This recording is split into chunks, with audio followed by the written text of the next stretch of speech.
Pemirsa, selamat siang. Saya David Silahoy dan inilah seputar iNews Siang. Libur Lebaran usai libur long weekend tiba, lalu lintas menuju Puncak Bogor, Jawa Barat kembali macet pada hari ini. Ribuan kendaraan merayap di ruas tol menuju kawasan wisata Puncak Cisarua Bogor sejak pagi hingga siang ini. Ribuan mobil plat B antre lebih dari 3 km, mulai dari exit tol Ciawi menuju Megabendung. Data di gerbang tol Ciawi Bogor hingga pukul 8 pagi saja tercatat sudah 15.000 kendaraan melintas ke arah puncak. Untuk mengurai kemacetan, Satlantas Polres Bogor melakukan rekayasa lalu lintas satu arah dari Jakarta menuju puncak. Satu arah bersifat situasional mulai pukul 7 pagi dan satu arah sebaliknya dari puncak menuju Jakarta dibuka pukul 13 siang nanti.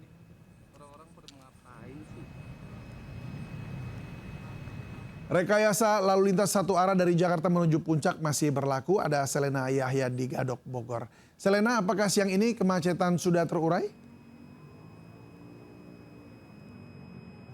Ya, selamat siang David dan juga pemirsa. Untuk situasi terkini di Simpang Gadok ini memang sudah terpantau cukup lancar, mengingat tadi di pukul 7.30 memang diberlakukan one way, satu arah menuju ke atas ke Puncak Bogor, Jawa Barat.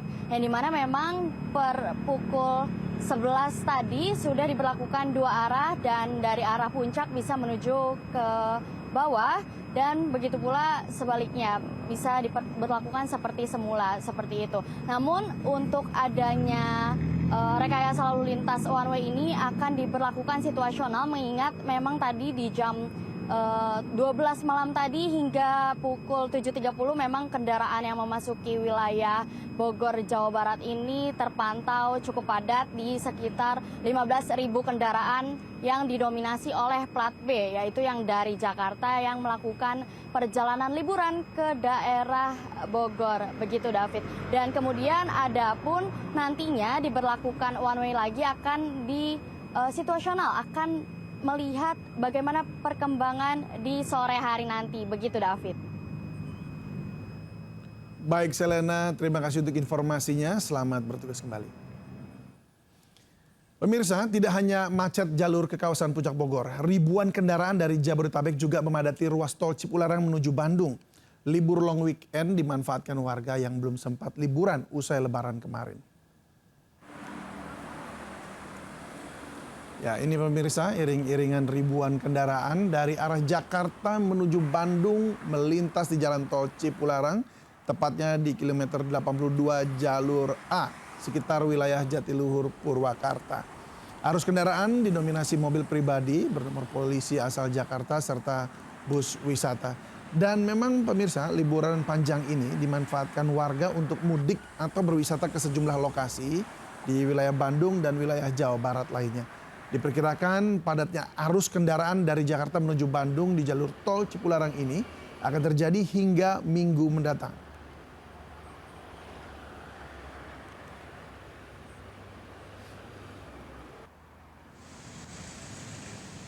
Dan yang ini kendaraan yang akan masuk kota Bandung juga terus meningkat di long weekend kali ini pemirsa.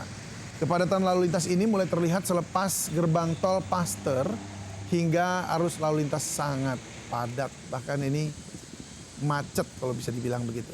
Dan kepadatan ini diperkirakan akan memasuki kota Bandung melalui gerbang tol Paster dan akan terus terjadi hingga malam nanti. Mengingat bahwa banyak wisatawan akan menghabiskan waktu long weekend kali ini di kota Bandung dan Lembang. Jadi Bandung siap-siap padat dan macet ya.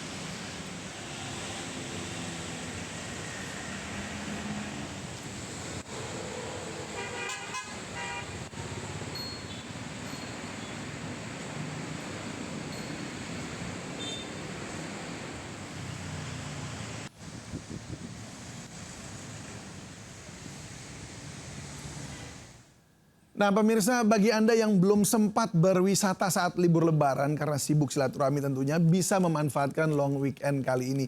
Dan kami ajak Anda melihat dua wisata favorit warga Jakarta. Ada Muharlin di Ancol, Jakarta Utara dan Naura Syafika di TMI Jakarta Timur. Selamat siang rekan-rekan.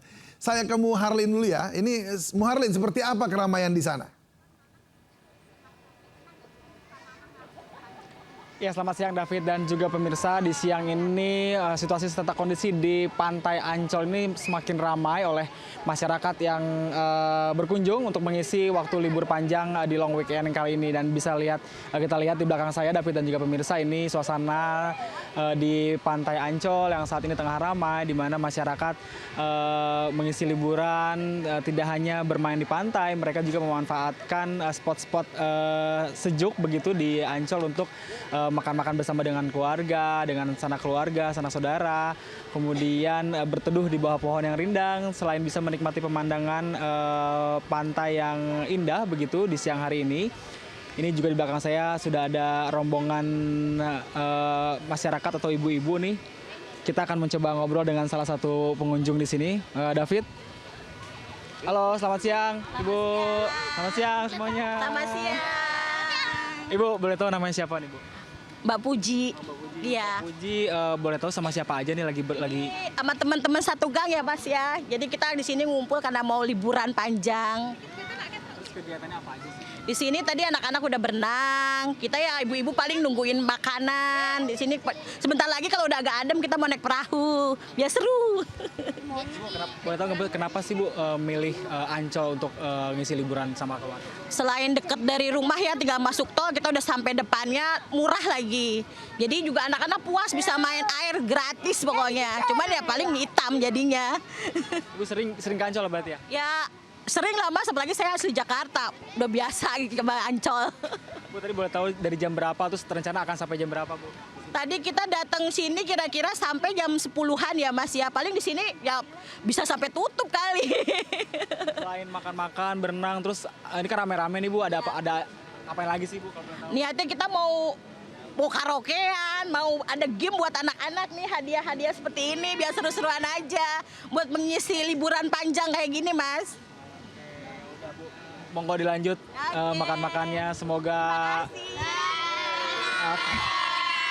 Ya David, itu tadi perbincangan saya dengan salah satu pengunjung yang mereka beramai-ramai begitu dengan keluarga, dengan tetangganya, datang-datang ramai-ramai ke Ancol ini untuk mengisi waktu liburan mereka dengan diisi dengan berbagai kegiatan seru. Tadi selain makan-makan, terus berenang, juga mereka mengadakan kegiatan lomba dan juga nanti rencananya akan karaoke. Dan ini untuk Anda warga masyarakat yang khususnya berada di wilayah Jabodetabek yang bingung begitu ingin menghabiskan waktu libur panjang kemana, mungkin Pantai Ancol ini bisa menjadi salah satu pilihan atau destinasi pilihan bagi Anda dan juga keluarga yang ingin menghabiskan waktu liburan long weekend nanti. Kembali ke David. Waduh, seseru itu ya. Baik, terima kasih Muharlin. Sekarang kita ke Naura. Naura, apakah di Taman Mini Indonesia Indah juga padat pengunjung atau mungkin ada yang gelar-gelar tikar begitu barangkali?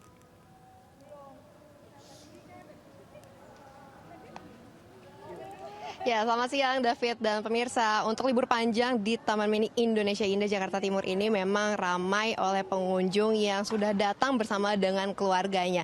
Dan kalau diperkirakan tadi dari informasi Humas dari per jam 11 tadi sudah kurang lebih ada 5.000 pengunjung yang sudah masuk ke Taman Mini Indonesia Indah untuk berlibur. Dan pastinya di Taman Mini Indonesia Indah ini tidak hanya berlibur saja tapi bisa juga belajar budaya Indonesia seperti berkunjung ke beberapa museum ataupun ke Anjungan untuk melihat dan mempelajari dari rumah adat, kemudian juga pakaian tradisional.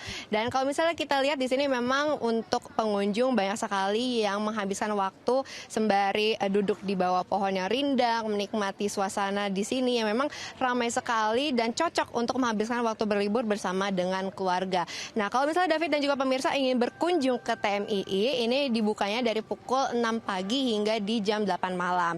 Dan kalau misalnya untuk berkeliling memang agak sedikit lelah kalau misalnya harus berjalan kaki. Tapi tenang saja, dari TMI ini sudah menyediakan ada yang namanya angling atau angkutan keliling yang bisa membawa pengunjung untuk berkeliling ke seluruh wilayah dari TMI untuk melihat berbagai dari fasilitas, kemudian juga pertunjukan-pertunjukan yang nanti di sore hari juga akan ada. Dan tidak hanya dari angling saja, di sini juga disediakan seperti ada skuter listrik, ini banyak banget dari tadi yang menggunakan skuter listrik, kemudian ada juga sepeda yang disewakan, di mana memang kalau untuk harga penyewaannya ini berbeda-beda, ada yang 30 menit, ada yang 1 jam. Kalau 30 menit, 30.000 pemirsa dan pengunjung sudah bisa keliling TMII bersama dengan keluarga. Dan pastinya di sore hari ataupun nanti di pengunjung menuju ke malam hari lebih ramai lagi karena mengingat memang di sore hari ini jauh lebih adem untuk cuacanya, tidak setrik di siang hari ini. Dan juga kayak saya mendapatkan informasi bahwa memang untuk di TMI di sore harinya nanti ini akan ada petunjukan dari air terjun menari,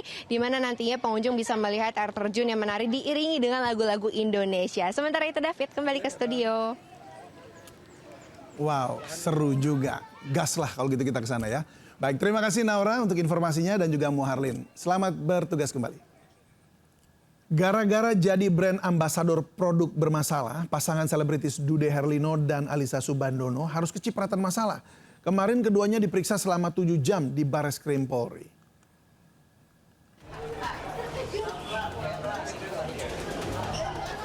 Pasangan selebritis Dude Herlino dan Alyssa Soebandono selesai menjalani pemeriksaan 7 jam di Bareskrim Polri pada Kamis malam. Berstatus saksi, keduanya diminta menjawab 53 pertanyaan terkait statusnya sebagai brand ambasador PT Dana Syariah Indonesia atau PT DSI selama 3 tahun. Belakangan, bisnis PT DSI terindikasi melakukan penipuan. Namun baik Dude maupun Alyssa menegaskan ia tidak terlibat sama sekali dengan penipuan tersebut dan sebatas hubungan profesional sebagai brand ambasador. Penyidik tadi ingin tahu lebih dalam ya, apa saja tugas sebagai brand ambassador. Memang kami tidak ada kaitan dengan internal manajemen dan sebagainya. Profesional memang hanya sebagai brand ambassador. Kasus penggelapan dana di PT DSI masih bergulir di kepolisian. 90 saksi diperiksa dan 80 rekening aset dibekukan. Sementara 4 orang telah ditetapkan tersangka. Dari Jakarta, Tim Liputan iNews melaporkan. Pelaku penyiraman air keras terhadap seorang lansia di Kabupaten Bekasi, Jawa Barat ditangkap. Korban disiram air keras saat berjalan kaki menuju musola untuk sholat subuh.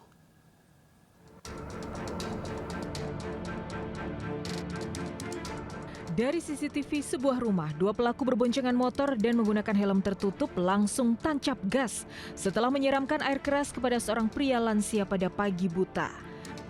Peristiwa terjadi di perumahan Bumi Sari Permai, Tambun Selatan, Kabupaten Bekasi. Saat itu korban tengah berjalan kaki untuk sholat subuh di musola dekat rumah. Tak disangka, 2 pria tak dikenal menyiramkan air keras mengakibatkan luka bakar serius di sekujur tubuh. Menurut warga, kedua pelaku memang sudah membuntuti korban dan sempat berputar-putar di sekitar komplek perumahan. Berbekal rekaman CCTV dan olah tempat kejadian, pelaku berhasil ditangkap. Sebelumnya, teror penyiraman air keras bukan kali pertama terjadi di wilayah ini.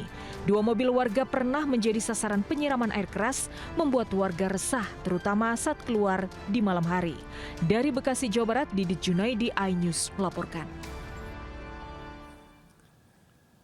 Sakit hati karena dipecat, seorang karyawan mencuri sepeda motor majikan di Pademangan, Jakarta Utara. Pelaku membawa kabur motor ke Lampung. Seorang pria masuk ke ruangan dengan kunci duplikat di Pademangan, Jakarta Utara.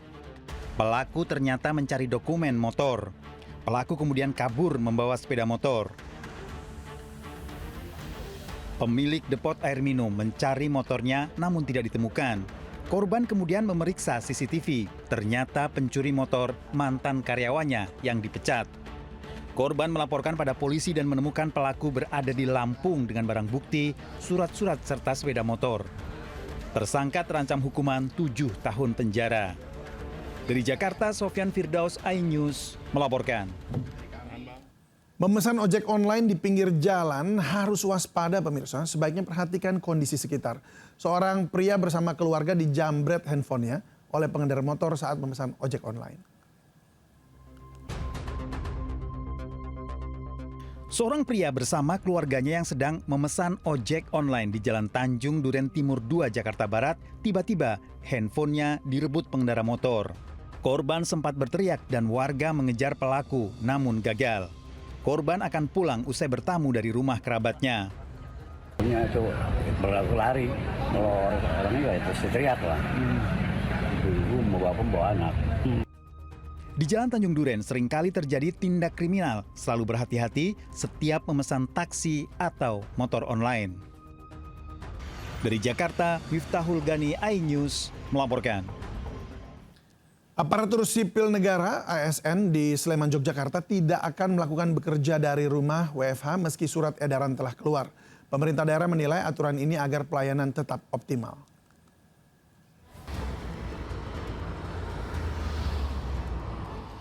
Aparatur sipil negara ASN di Kabupaten Sleman, Yogyakarta tetap akan bekerja selama 5 hari WFH tidak akan diterapkan.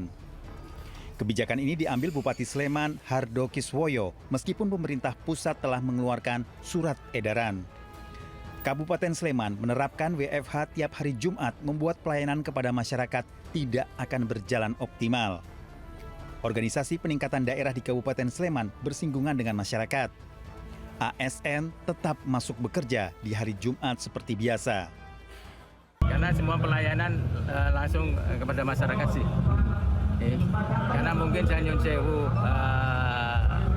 pada saat perintah ini diturunkan kan mungkin secara umum aja dilihat pelayanan. ASN di pusat dan daerah setiap hari Jumat diterapkan WFH. Kebijakan ini diatur dalam surat edaran Menteri Pendayagunaan Aparatur Negara dan Reformasi Birokrasi serta Menteri Dalam Negeri. Dari Sleman, Yogyakarta, Heru Trijoko, iNews melaporkan. Umat Katolik memadati Gereja Katedral Jakarta untuk mengikuti rangkaian peringatan Jumat Agung pada hari ini. Kegiatan diawali dengan jalan salib kreatif sebagai bagian dari tradisi mengenang sengsara dan wafat Yesus Kristus. Berikut laporan Yasmin Atania. Pemirsa, hari ini umat Katolik memadati area Gereja Katedral Jakarta untuk mengikuti rangkaian kegiatan perayaan Jumat Agung. Adapun perayaan Jumat Agung diawali dengan giat jalan salib kreatif yang dimulai tadi pada pukul 8.30 hingga 9.30 waktu Indonesia Barat yang dikemas dalam drama musik dan tari yang dilakukan oleh anak muda Katolik. Terkait dengan kegiatan ini menjadi bagian dari tradisi tahunan untuk mengenang sengsara dan wafat Yesus Kristus. Sekitar 150 orang terlibat dalam kegiatan ini. Kemudian kegiatan selanjutnya yakni adalah ibadat yang dibagi dalam 3 sesi dimulai dari pukul 12 waktu Indonesia Barat, kemudian juga pukul 15 dan juga pukul 18 waktu Indonesia Barat. Sekitar 5.000 kursi telah dipersiapkan oleh pihak panitia untuk di area dalam gereja dan juga Geraha Pemuda ini menerapkan sistem registrasi, sementara untuk di area luar tidak perlu melakukan registrasi. Kemudian juga terkait dengan pengamanan dilakukan secara ketat oleh petugas internal dan juga gabungan dari Kepolisian TNI untuk benar-benar memastikan bahwa perayaan Jumat Agung ini dapat berjalan dengan aman dan juga lancar. Dari Jakarta, Yasmin Atania, Yudi Richard, Pandu Priyo, iNews melaporkan. Harga tahu tempe belum naik tapi bentuknya mengecil gara-gara kenaikan harga kedelai impor. Pagi tadi, Naura Syafika sempat mengunjungi Pasar Tomang, Jakarta Barat untuk memantau harga tahu tempe, makanan kesayangan masyarakat luas. Berikut liputannya.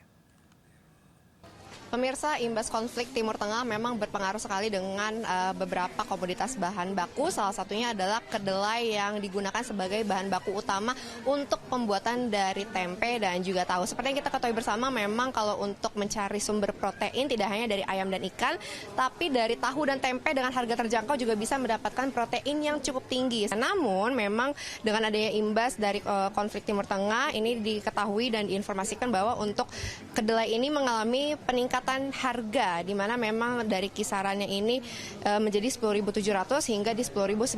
Dan untuk mengetahui lebih lanjut, saya sudah bersama dengan Pak Wawan. Pak Wawan, mungkin boleh diceritakan terlebih dahulu untuk Pak Wawan ini jual harga tahu dan tempe ini di kisaran berapa sih, Pak? Kalau aku jual ya untuk ini ukuran setengah kilo lebih ya, masih harga 10.000. 10.000. Untuk tahu pun tetap masih 6.000. Kalau boleh tahu, memang untuk kedelai itu sekarang naik berapa persen sih Pak dari biasanya gitu? Ya baru berapa persen sih, memang belum tinggi ya.